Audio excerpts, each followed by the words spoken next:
Hello, adult softball managers, and welcome to the Winter 2022 Virtual Adult Softball Managers Meeting.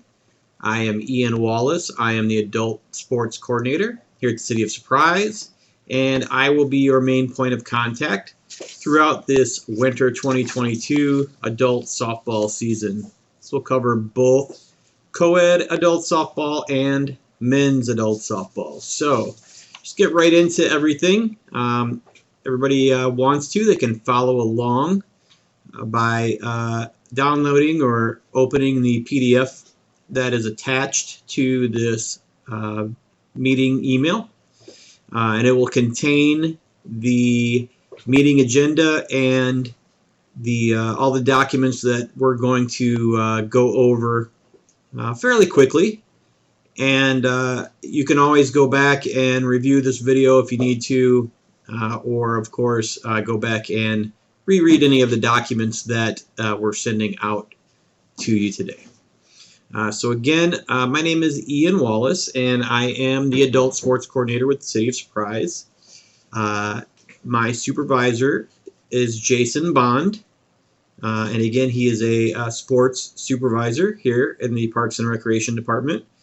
And I also want to make you guys aware that you'll see Oscar Pena quite a bit when you're out at the site, and he'll be the site lead on almost every night. He does occasionally take a night off, but we do have Oscar out there almost every night with you guys, and so you'll probably get to know Oscar fairly well, and also hopefully get to know me a little bit better too. So the Surprise Adult Sports philosophy is and has been for a long time to simply have fun. We like to emphasize participation, fitness, social interaction, and sportsmanship. This is at all levels. This is a total and complete. This is an all recreational league. Okay, this is not a competitive adult league in any sense of the word. This is purely meant to be a recreational opportunity for everybody to come out to and again interact with their peers, with their friends, get some exercise in, and again to have fun, and to put it all, quite plainly in 4 words, it's don't be a jerk. There's no reason to bring frustrations from the week or other areas, maybe from work or whatever, out there with you. When you come out to play, we want everybody to come out, relax, and have a good time, and not get worked up over little things that may or may not go your way in the course of the game. So again, please remember that the most important thing that we want everybody to remember here is to go out there and have fun, and be safe. Go out there and have fun and be safe. So the league and game format, we do play a 14-game regular season that will consist of doubleheader games once a week. The regular season takes 7 weeks to complete. And then we have one additional week in which we play a single elimination tournament. All teams, regardless of how you end up or finish in the regular season, are invited and included in the end of the season single elimination tournament. And as we get closer to that, after the conclusion of the last week, I will be reaching out to everybody again to send out the tournament brackets for the corresponding league. Schedules are included, and they're going to be next in the packet. As you can see, start with Tuesday. Looks like we have 2 divisions of 6 on Tuesday night. We have 1 division of 6 on Thursday. A quick note about Thursday men's, and I'm sorry, that was Tuesday night men's as well. But a quick note about Thursday men's is this is one of the seasons that we are back at Dick McComb Park for the season. So if you played with us on Thursday night men's. Last season, you'll know that we played our games at Bicentennial Park. But this season, we are back at Dick McComb Park for the Thursday night men's softball, and that is notated on the top of the schedule, as well as the address for Dick McComb Park is provided, just in case the first Thursday that you ever participated with us was last season, and in which you might only know the Bicentennial Park field. So again, that's a quick note about Thursday men's. Friday co-ed, looks like we're going to have 2 divisions of 6 again. And then Sunday co-ed, I believe, it looks like we have a 6-team division and an 8-team division. Teams are placed. You'll probably notice as you're looking through, you'll see some similar names. I go through and I place everybody according to their history and their skill level, how you performed and finished with us the past, few seasons, a year or two maybe. And I always go back, and so if you're wondering, why I'm with this team or why I'm with that team, the first thing to consider will be to go back and, how well or how poorly did you do last season or in the last season that you participated. If you were in a division with some other teams and you finished 14-0 or 12-2 or something like that, then chances are that you're probably playing with teams that finished a little bit better in the other division this time. If you were one of the teams that found yourself losing a lot, chances are that you're probably now with other teams that lost a lot last season too. Again, the idea behind the whole thing is just trying to obtain as much parity as possible throughout the league. If you're 7-7, you're in the exact league that we want you to be in, because a perfect league would literally be everybody would be 7-7, and we would know that that's how we achieved perfection as far as moving the teams around. That'll never happen. We all know that, but a finish around there, 7-7. Anything around there, it means that you're pretty much in the ballpark of being in the right division. That does bring us to the Rain Out. There is a number for the Rain Out Hotline listed on all the schedules, and it's actually my supervisor, Jason Bond. It's his phone number during the regular workday. And then on days where we do experience inclement weather or any other type of weather or any other scenario that would somehow delay or cancel the game, he does update that periodically throughout the day, usually 3, 4, 5 times, just giving updates as far as what's going on with the day. If there's rain, if it's canceled right away, we'll let you know. If we're waiting, if we're just getting a little bit of rain, or we got rain the night before, we may be waiting for our grounds guys to give us the okay or not. So a good way to know whether or not we are going to have games, if there is some sort of weather happening, would be to call that Rain Out Hotline. It is listed on the meeting agenda, as well as on the top of each weekly and league schedule. Usually just above or right around the information, the address to the park, right in that area there. So, but if you're following along right now with pen and a paper and you'd rather me just give that to you, that number is 623-222-2238. And again, that is Jason Bond's number. You can also give him a call if for whatever reason you want to talk to him. You don't want to talk to me about something. You'd rather talk to Jason. I know he likes talking about softball too. So you can always give him a call no matter what. But again, on days when we do have the possibility for rain or the possibility of a cancellation or a postponement, that number will act and serve as the Rain Out Hotline, and Jason will update that periodically throughout the day as conditions change. Next in the packet are the team rosters.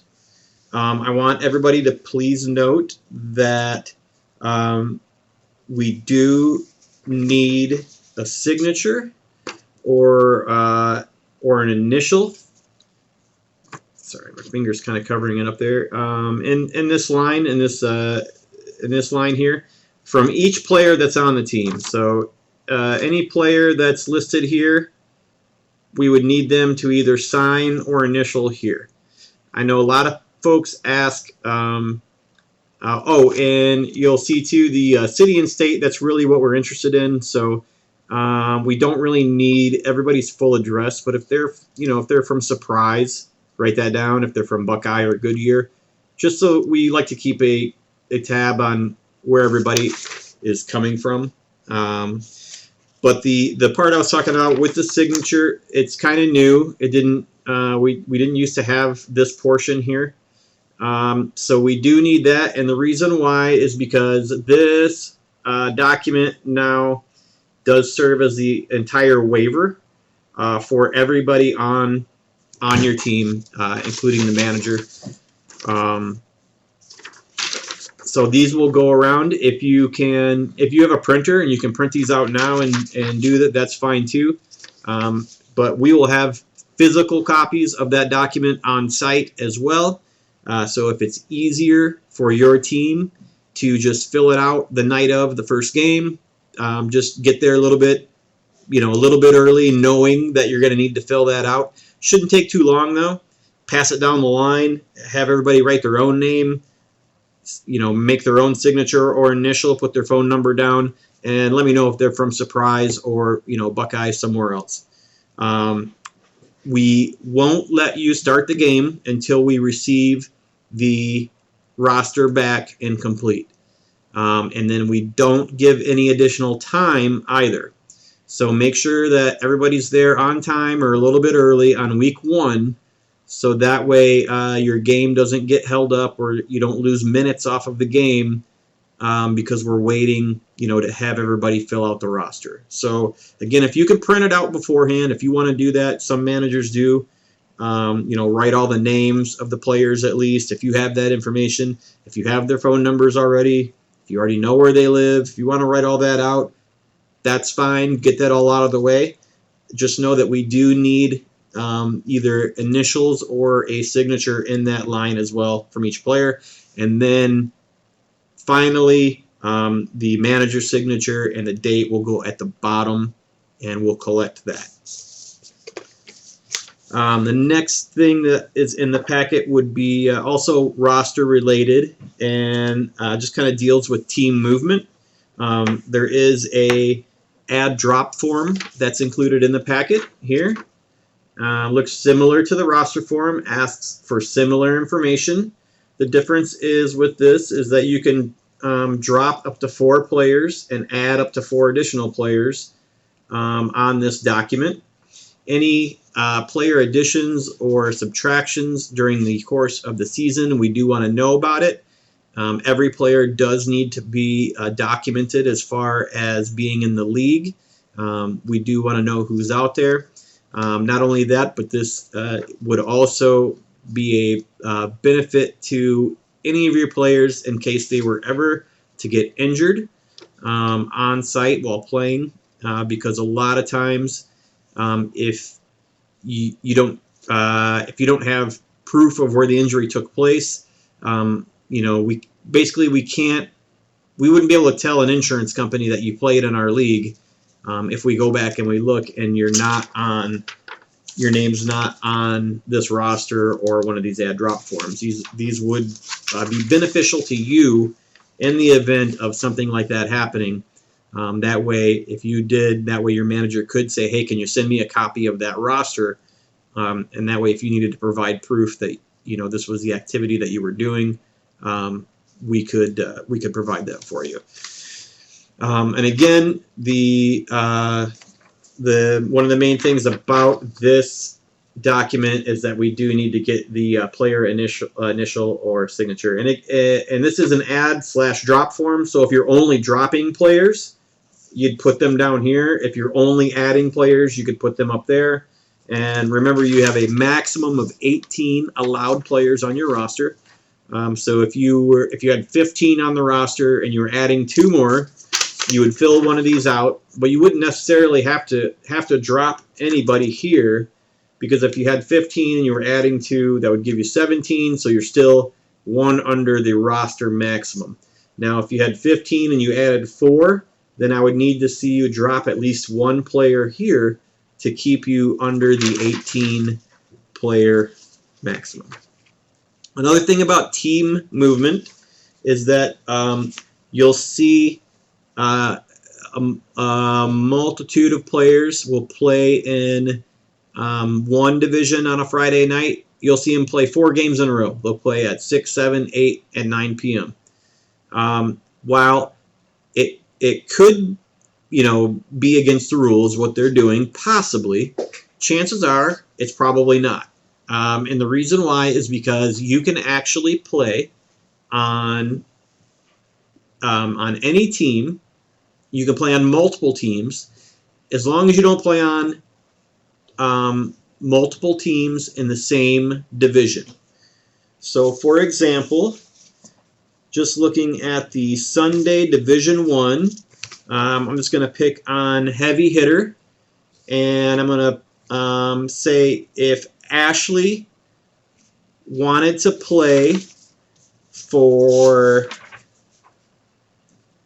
Jeannie on Team Ohana, and Jeannie said, Ashley, I want you to come over and play with us on our team, that would be okay, because heavy hitter is in the Rec 1 division on Sunday, and Ohana is in the Rec 2 division on Sunday.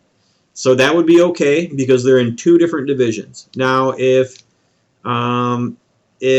Ashley called over to Marcos at Family Tradition and said, hey, we're short some players, after you're, let's say somebody on Family Tradition, the game ended early. Well, Ashley said, hey, we're short of players, so Marcos, you come over here and sub in and play for the rest of our game. You can't do that, because you're not allowed to play on 2 different teams in the same division. So you wouldn't, a player wouldn't be able to go play on Good Times at 5 o'clock on January 9th, and then run over and play for the Renegades at 6 o'clock on January 9th. So as long as they're in 2 different divisions, that's okay, but if they're in the same division, you can't do that.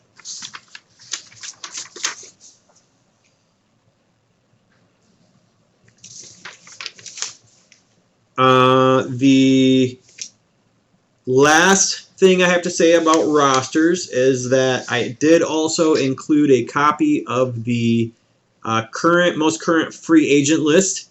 If anybody out there, it looks like this in the packet, and there's a second page.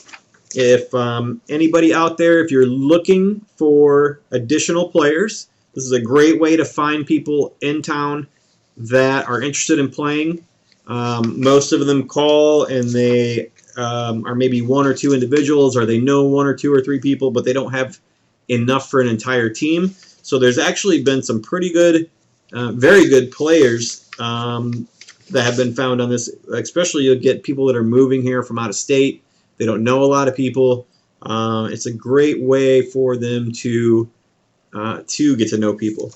I will say that you'll probably have the most luck if you start at the end of the list. And if you notice, I say that because if you look, the date next to the name over in the third column there is when they called me and asked to be put on the free agent list.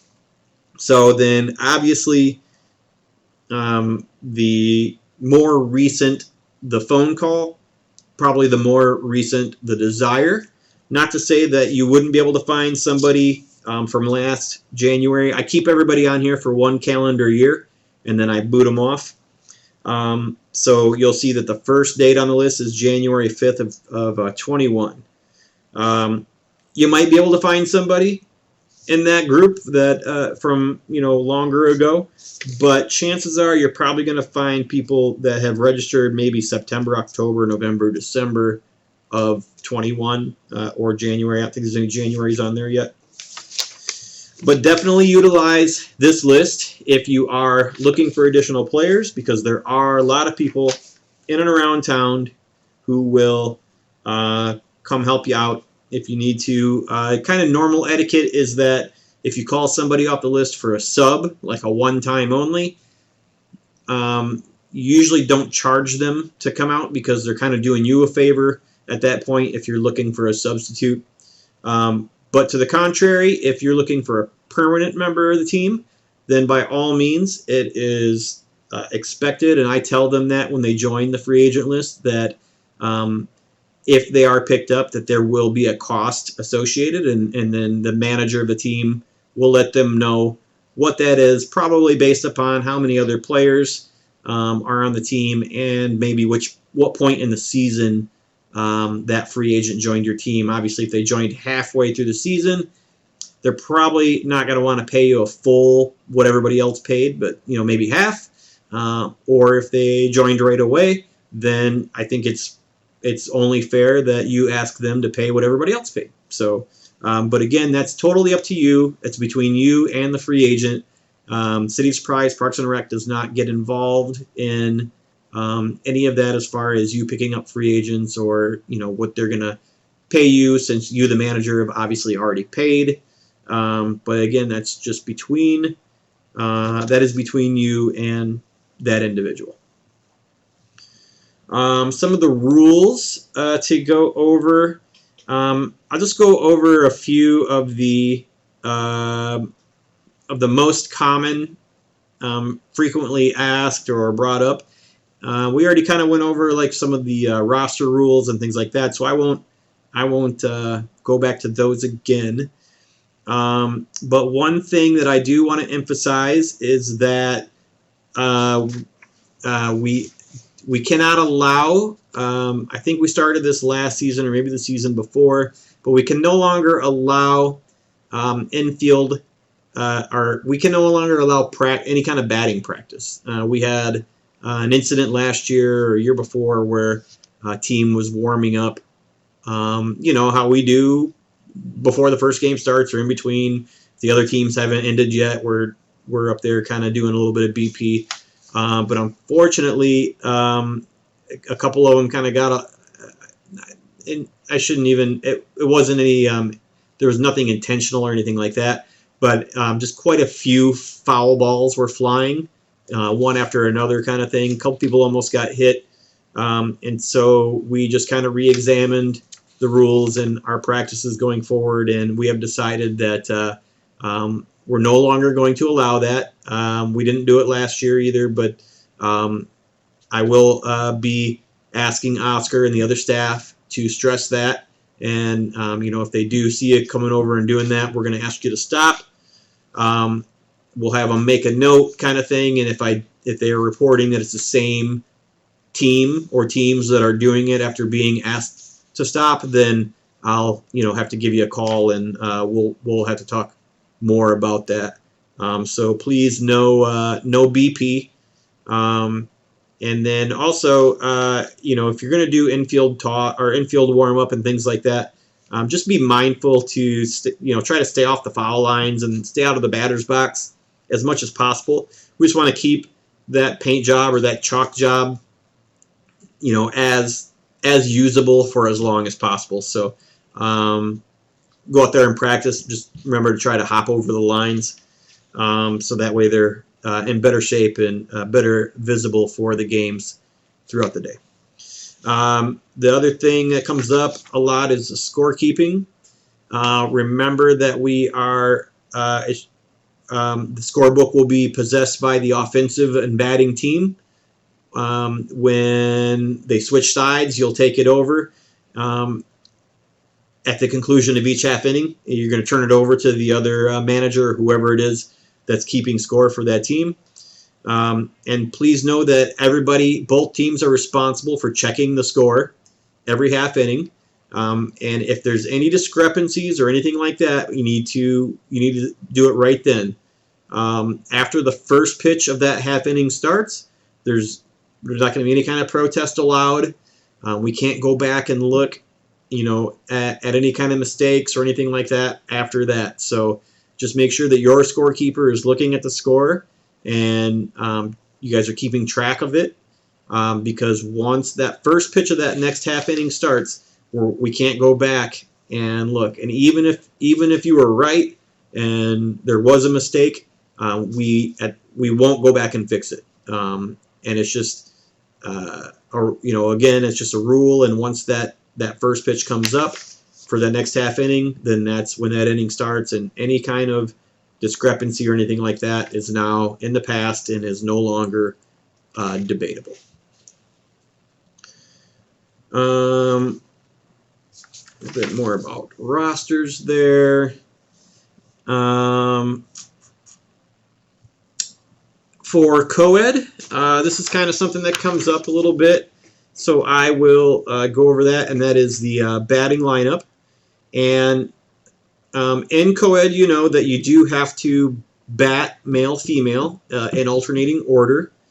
And if you happen to have more than one gender than of the other, I just want to give you a little tip. I think most of you guys already know this. Guys and gals out there already know this, but maybe some of you don't. It's a lot easier when you're keeping your book in co-ed. When you do your batting order, if you list all the males together and then maybe skip a line or two and then list all the females. And where this will really come in handy is if you don't have an equal number of males and females, which most teams don't. They usually have two more males or usually a couple more males than females. But you can bat your entire lineup if you choose to do so, which means that all 18 players, if you have a full roster of 18, are allowed to bat and participate, take part in the game. Of course, you can only play 10 in the field at any one time. But all 18 players, if you have that many, up to 18, are allowed to bat in the batting order. And again, how that just makes it easier is if, say, you have 9 guys and 6 girls, and everybody's going to bat. If you do a traditional batting order, because you have to also go in male-female alternating order, it can get confusing as far as who's supposed to be up and who's not. So if you list them separately like that, it becomes a lot more clear to know who's coming up, because then after every, the girl that comes up, you mark her in the book, and then you look down, and then the next guy who would come up who does not have a mark in that half inning would be up. And then the next girl, and then the next guy. Where I've seen teams get confused is where they just try to list them all together, because the batting order it kind of changes when you have the odd numbers, because Tom doesn't necessarily always follow Mary if there are more Toms than there are Marys. So just a little tip. Also,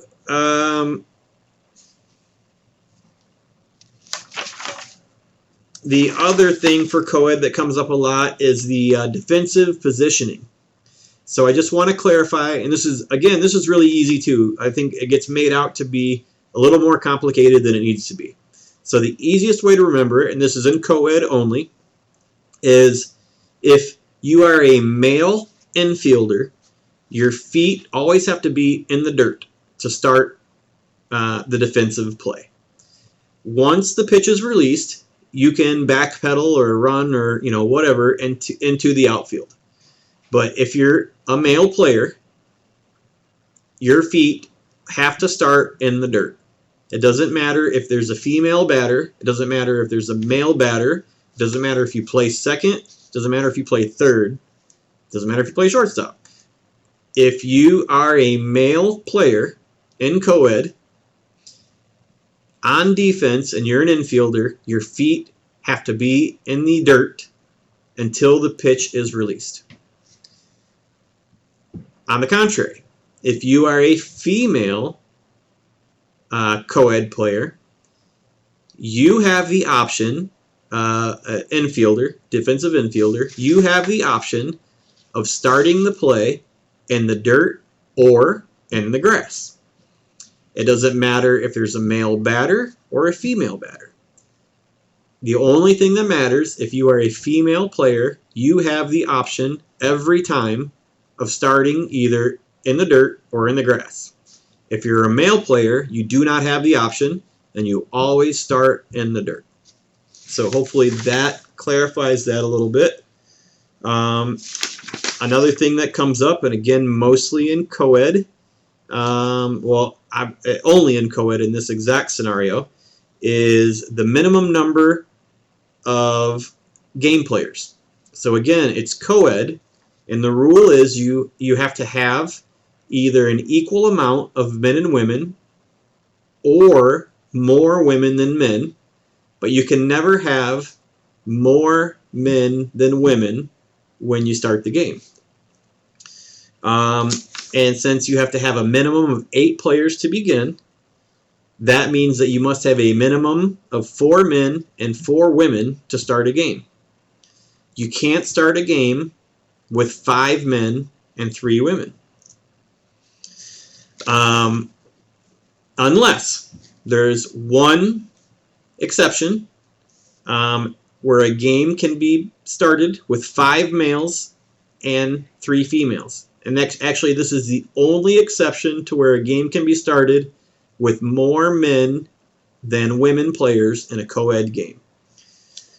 So it can be started with 5 males and 3 females only if both managers agree. And in this scenario, there are to be no female players played in the outfield. And the exact defensive positioning is listed in the rules, but I'll go over it for you as well. So your pitcher or your catcher must be male 1 or female 1. Pitcher and catcher always have to be alternating sex. 9 times out of 10, the pitcher's male, the catcher's female. But if it's the other way on your team, it's fine too. It's the same exact scenario. They would just have to be the catcher would have to be male if the pitcher's female. So again, either your pitcher or your catcher are male or female. So that's male 1 and that's female 1. First base has to be female 2. Third base is male number 2. Shortstop is male number 3. Left center field is male number 4. And right center field is male number 5. Again, you can't play in any other scenario where there's more men than women. This is the only scenario where you can do this. And the other manager has to agree, and you have to play in those exact defensive positions. But now where this can get tricky again is if a 4th female shows up. So if a 4th female shows up, you can't just add her in and continue on and play 5 males and 4 females. Because now you have now reached the minimum to play an official game. So once that 4th female shows up, then that male player can no longer participate in the defensive infield. So you have to go back down to the minimum of 8. So you're going to have 4 males and 4 females. So before, just to reiterate, I know it can kind of get confusing, we let you start, and you had 5 males there, and you had 3 females. And that's okay. We'll finish the rest of the game as long as the other manager says it's fine, going by the exact defensive positioning that I listed. But during the course of that game, if your 4th female shows up, because now you have 9, you have to take the other male out of the defensive lineup. They can still bat, because everybody can still bat. And you have to play 4 males and 4 females. And now if your fifth female arrives, you could then put that fifth male back in. So again, I know it is a little confusing, but hopefully that makes sense the way it was explained there. I'm not going to go over all the rules. There's probably another 20 or so very, pretty important ones. So make sure that you guys are going over those yourselves and with your team. It is your responsibility as the team manager to ensure that all of your players know the rules and know the policies of the City of Surprise. Which will lead me to my next point in our agenda, and that is ejections. I think, I don't know, we've been reading and hearing about it in the news and all that. It seems that everybody is more on edge lately, whether it's, in line ordering food or at the store or getting gas or at the in traffic. It just seems that people lately are more on edge. They're more stressed out. They're more apt to overreact. And I've seen it, and I've seen friends and family do it. That normally you wouldn't think would act in such a way. I've probably been guilty of it myself. I think everybody getting, this whole COVID thing, it's over, it's not over. We got a lockdown, we're okay, we don't have to lock down. I get it. I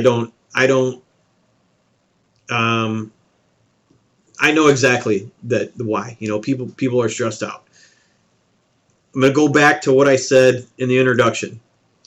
Let this be your stress relief. Let this be the place where you come and you don't worry about stuff that happened at work, or you don't worry about the jerk that cut you off. Another thing I want to mention real quick is be careful when you guys are driving out to the park. I've seen this so many times where you get out there. I think it's a little bit better now because they don't have that where you don't race to merge anymore. I don't think you do anyway, or it happens a lot later.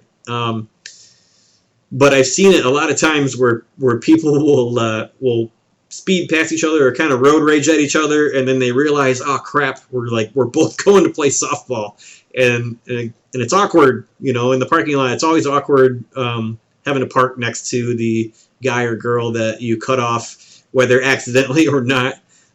So just realize when you're going that way, there's a good chance that other cars going that same way are going to end up at the same park as you. So again, just keep that in mind. Make that part of the drive there is part of the game. Put on some good tunes and relax a little bit. Sing in your car if that's what you do. Get pumped up for the game. And when you get there, we want everybody to have fun. We don't want anybody coming there mad. Or sometimes it happens. So if you get there mad, let's make this your, the place to let all that kind of stuff go and let the stress go, and just go out there and play and have fun and try to hit the ball. Back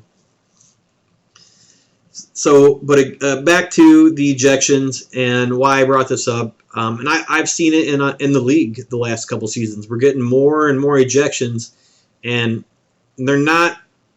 I wouldn't consider them to be like huge offenses for the most part. They have a couple doozies, but a lot of times it's just a quick argument, with the umpire or with the other somebody from the other team or a spectator sometimes, and it's just in that moment, in that 10 seconds where we kind of I don't want to say lose control, but again we go back to just we overreact to something. And I think a lot of times, in a few minutes, we almost realize that we overreacted, and a lot of times we wish we could take it back. So when we're out there, just remember to have fun and try not to overreact to things that you perceive to be incorrect or missed or otherwise. because we have had more ejections the last couple seasons than normal. And so what happens in an ejection? The thing with the ejection is the umpire and the city staff that are there have the sole discretion for any reason whatsoever to eject you from the game. They do not have to issue you a warning, and a warning should not be expected. If you're out there and you're letting F-bombs fly, somebody's going to hear it at some point. And it might be you go through week 1, you go through week 2, and nobody said anything. But then week 3, you get a different umpire, and the first time, you let a vulgarity go, he's going to toss you. So don't be surprised, and you can always email or call me or whatever if you do have an issue with an umpire. But just know that I'm not very sympathetic to those kinds of things. If the umpire tossed you because you swore at somebody or you swore at him, there's not a lot I can do. I'll call and I'll always talk to the umpire and get his side and all that. If there needs to be follow-up, we'll do that. But just know that for those kinds of things, I'm going to side with the official on most occasions. There have been exceptions. That's why if you feel that there is something that I need to know about or Jason needs to know about, please don't ever hesitate to call us. Other things that I do here during the day can get pretty boring, so I actually like doing softball. I like talking softball with you guys. So if you want to call and chat about something, by all means, I'll always come in with an open mind and open ears and try to hear you out. But again, if the reason that you're complaining is because you didn't get thrown out the last 2 weeks when you were swearing, but you did in the third week, again, I'm not going to be very, very sympathetic to stuff like that. That's basically one of the main reasons. That and throwing equipment are the two probably make up for 90% of people that are getting tossed out of the game. So again, if you're called out on strikes, regardless of whether or not you thought it was an inch off and the umpire thought it hit the mat, there's no reason to really argue about it. Go sit down, come back up the next time. If you get thrown out, you're certainly not going to be able to come up the next time. And again, in the grand scheme of things, it doesn't really matter. We're out there just to have fun. Sometimes you hit the ball, sometimes you don't. It's not. There's no rule that says everybody has to get a hit every time they're up. Now, the other side of that, I like to play as well, and I get frustrated just like every other human does when you see something that for sure was an out or a ball or a strike or safe, and the umpire did not see it that way. It's frustrating. It's how can they not see what everybody probably just saw, or everybody must have saw. And we all do. We all go through that couple seconds of oh, come on, are you kidding me? But then after that, just let it go. Just let it go and move on. It's when we kind of hang on to that, we let it fester, we get mad about it, think about it all the whole inning, and then we come in and we make a comment to the umpire about it, and then these guys are human beings just like everybody else. They're not robots. So you say something to them, it's going to stick with them probably. They're going to remember, hey, that guy in the yellow shirt told me I made a bad call. So when that guy in the yellow shirt comes up, man, he better not try to take any on any of the corners or any questionable ones, because I would hope they wouldn't do that. But again, it's humans. Humans are humans, and how you treat people, and any any part of life, whether it be at work or at school or out there at softball fields, you kind of get back what you put in. I know all the umpires out there, and they're all nice guys. I mean, you sit there and talk to them, and they're not out there. They're not trying to, make any one team lose or another team win. They don't have, favorite teams. They have no vested interest. These guys are driving in a lot of times from, Phoenix or even out the East Valley. And the only reason they're coming out here is because they're, most times because they're retired, and they're, looking for additional income, and they've probably umped all their lives up until, now, or at least a number of years. We don't get a whole lot of guys that come out in their first time umpires for our adult softball leagues. They're all normally retired umpires and teachers and firefighters and things like that. And, this is what they do in their spare time, because they do want to make a little bit of money. And let me emphasize that it's not a lot. These guys aren't getting rich coming out here. So please don't think that these guys do it for the money. These guys are doing it because they still want to be around softball. They like being around softball. They like being around you guys. So let's just try to treat them with if not respect, just a little bit of humanity. And I also expect that they're going to be treating you the same as well. So again, getting back to, though, if you are ejected, if you're a first-time participant with us, you'll know that no matter what point of the game you're ejected, once you are ejected from the game, you must collect your things and you must leave the park area completely. If it's a men's night and you drove there by yourself, might as well just head to the car and head out. You're not allowed back into the park for the remainder of the night. If you are part of a co-ed team or in a men's team, if you got a ride with somebody, that's okay. You can wait in the parking lot, maybe get the keys from the person that you rode with, or however you want to work that out. But we will allow you to stay in the parking lot if you want to wait in the vehicle. But you are not allowed to be in the spectator area. You're not allowed to be on in the concourse area of the park. You're not allowed to be on the outside of the gates, going up to the outfields of either of the parks or anything like that. The only place that you can be if you're rejected is in the parking lot or, in your vehicle in the parking lot.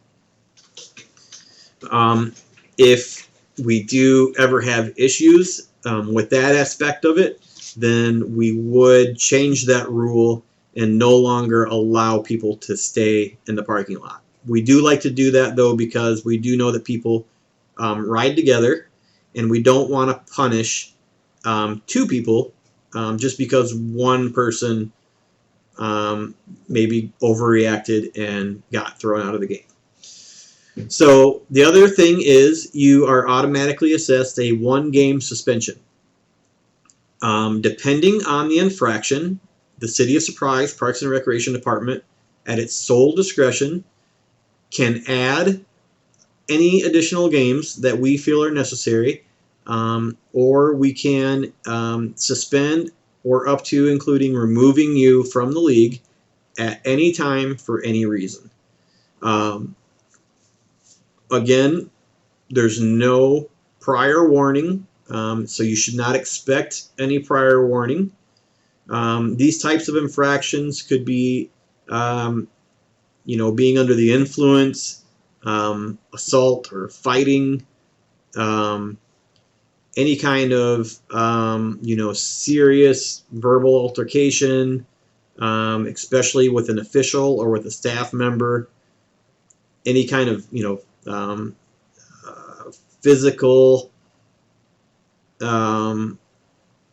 activity or any kind of physical altercation between you and an umpire, or you and a staff, or you and another player, you can pretty much assume that it's going to be multiple games.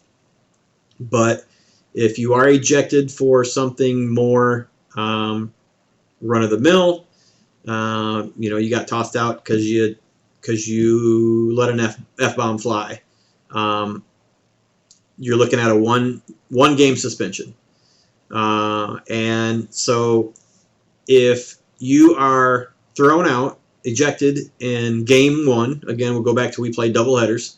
So if you're ejected in game one of the doubleheader, you're out for the remainder of that game, and then your suspension is the second game of the doubleheader, which means that you are now eligible to return back the next week and play in both games 1 and 2. If you are thrown out of game 2 of the doubleheader, again, you have to leave, and then you are suspended for game 1 of next week's doubleheader, which means that you will not be allowed into the park for game 1 of the next week. You can come in starting at game 2, and then at that point your suspension is over. So again, if you are tossed out of game 1 of a doubleheader, you are tossed out of that current game and then suspended for game 2 of the doubleheader. If you are ejected from game 2 of the doubleheader, you are ejected from the remainder of that game, and then you are suspended for game 1 of the next week. This would also bleed into the tournament. So if you are thrown out of game 2 on the last day of the season, you will not be able to play in the first game of the tournament for your team.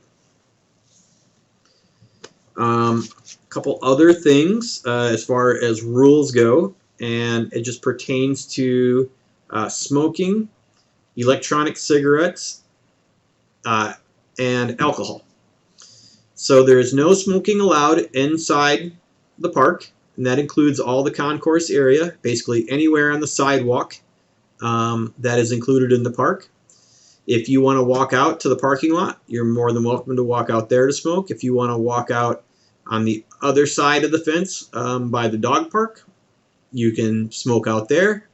If you want to walk out the head east down that sidewalk and walk further into the general Dick McComb Park area, you can do that too.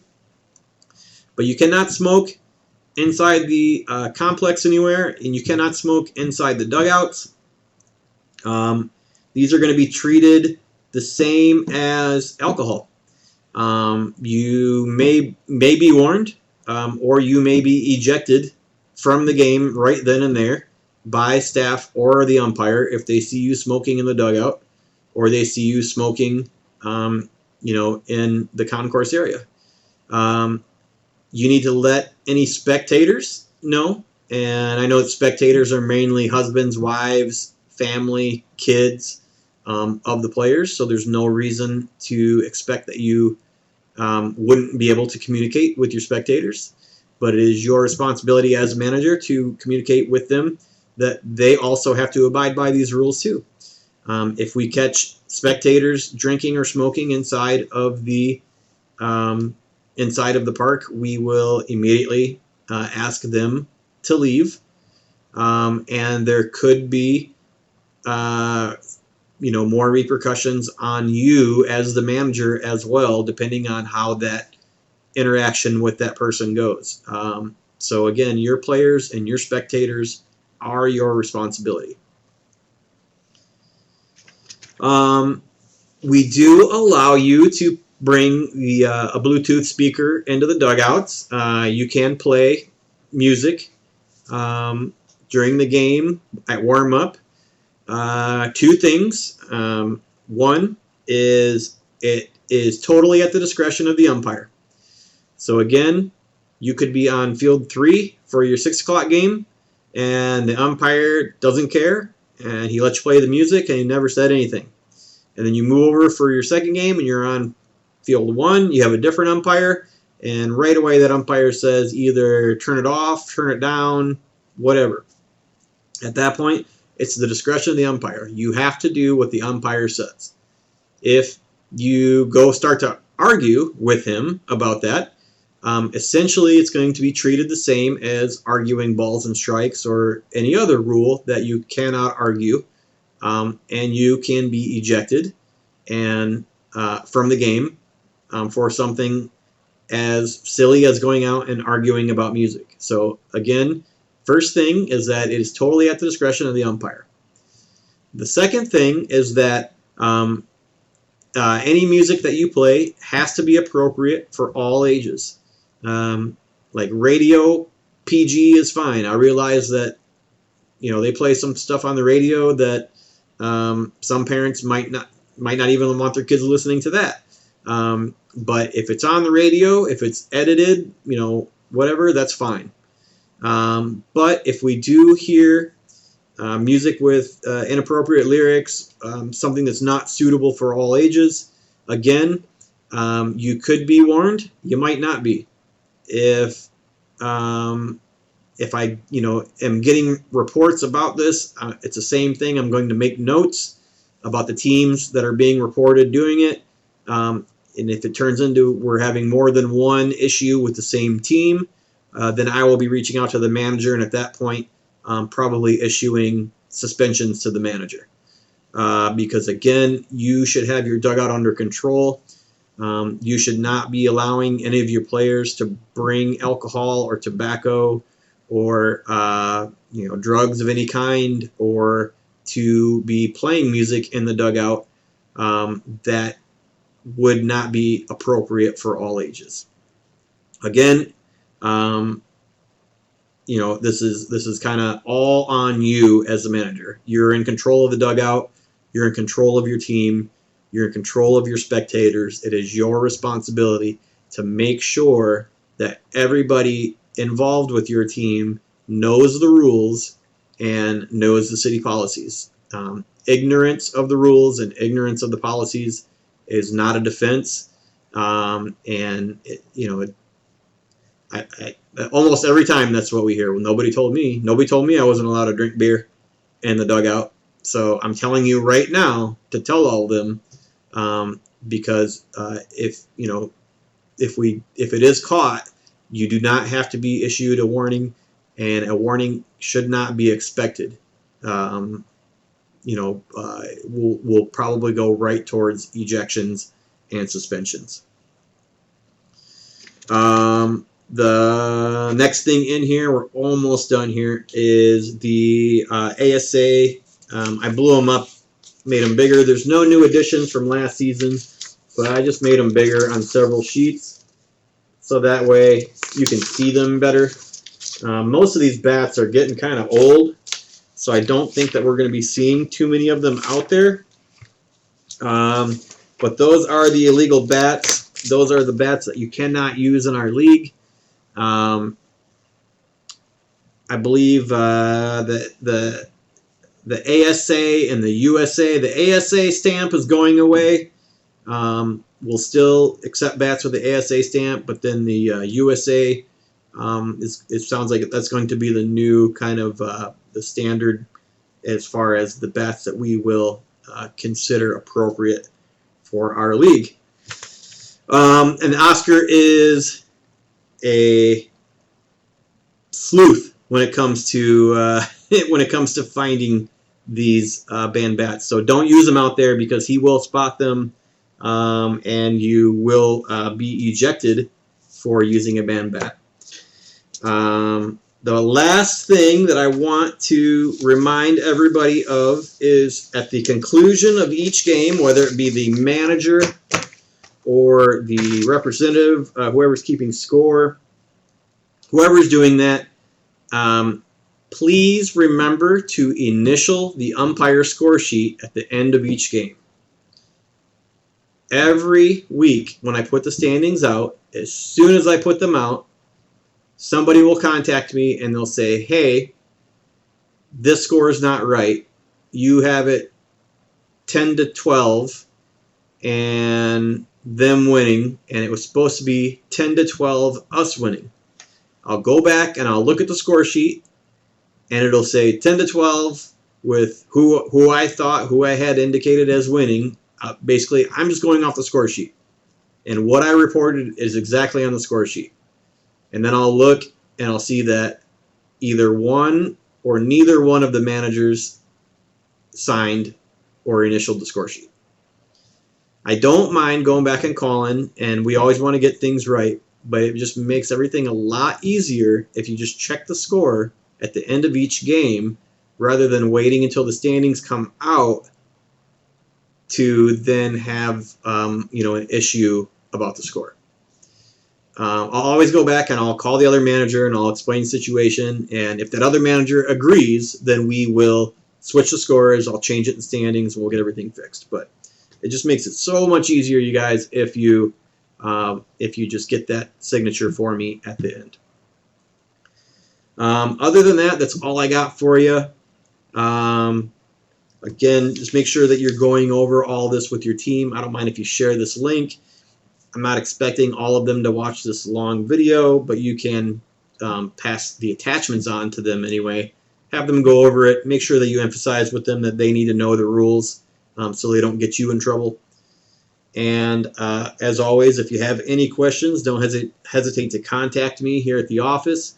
You can also contact Jason Bond if you feel the need to do that. But other than that, I hope everybody has a great season, and I want everybody to have fun and be safe out there. Thanks.